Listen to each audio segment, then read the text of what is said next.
உணவே ஜீவசக்தி, உணர்வே பிரம்மஞானம், அன்பே சிவம், மனமே குரு.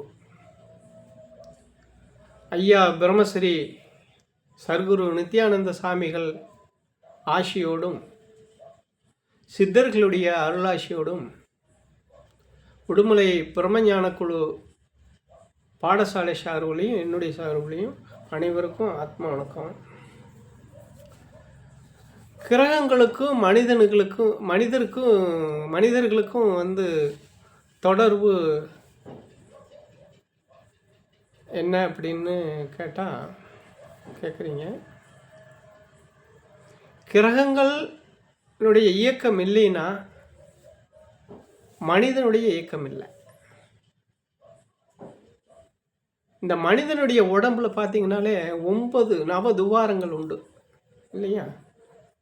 9 வாசல், 9 வாசல் மனுஷனுக்கு இருக்குது. இதே 9 கிரகங்கள் மேலே, அந்த மேலே இருக்கிற ஒரு 9 அங்கே கிரகங்கள் நிறையா இருக்குது. ஆனால் மனிதனுக்கு தொடர்பு இருக்கக்கூடிய கிரகங்கள் 9ங்க. மனிதனோட தொடர்பில் இருக்கக்கூடிய கிரகங்கள் 9 வானமண்டலத்தில். அப்போ அந்த 9 கிரகங்களுக்கும் இவன் உடம்புல இருக்கக்கூடிய இந்த 9 துவாரங்களுக்கும் தொடர்பு உண்டு. அப்போ இந்த 9 துவாரமும் அந்த 9 கிரகங்களுக்கு தொடர்பு இருக்குது அப்படின்னு சொன்னால் அப்போ அந்த கிரகத்துக்கும் இவனுக்கு தொடர்பு இருக்குது. அது எப்படி இயங்குதோ அதுக்கு தகுந்த மாதிரி தான் இவன் இயங்குவான். அப்படிங்கிறது ஆதாரபூர்வமாக, அறிவுபூர்வமாக, ஞான மார்க்கத்தில் ஞானிகள்லாம் வானமண்டலத்தில் கிரகசாஸ்திரத்தை கிரகசாஸ்திர ஆராய்ச்சியும் போது இந்த கிரகசாஸ்திர ஆராய்ச்சி செய்து மனிதனுக்கு கொடுத்துட்டு போயிருக்கிறாங்க. அப்படி கொடுத்துட்டு போனது தான் நமக்கு சோசியம் சாஸ்திரங்க.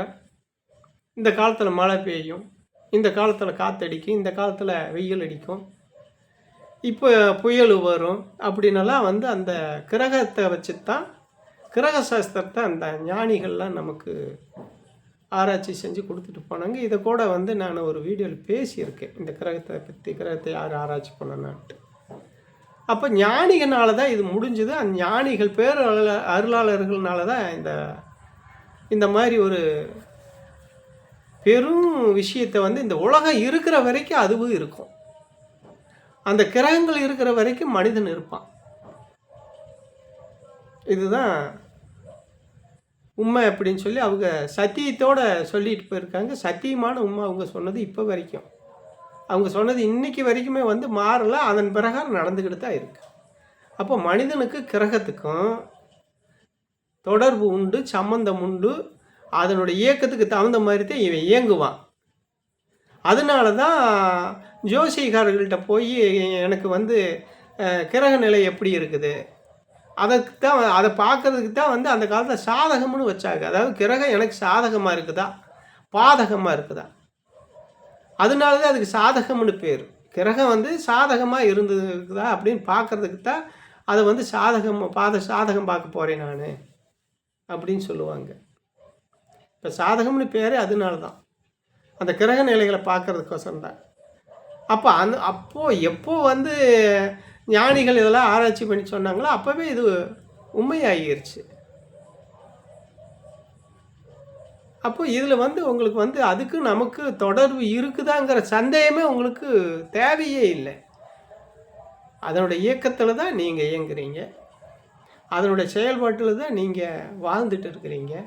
அது என்ன மாதிரி இயங்குதோ அதுக்கு தகுந்த மாதிரி நீங்களும் இயங்குவீங்க. உங்கள் மனநிலை, அறிவு நிலை, வாழ்க்கை நிலை எல்லாமே அதனுடைய இயக்கத்தை பொறுத்து தான் அமையும். அப்படிங்கிறத நம்ம எல்லோரும் தெரிஞ்சுக்கணும். அனைவருக்கும் ஆத்ம வணக்கம்.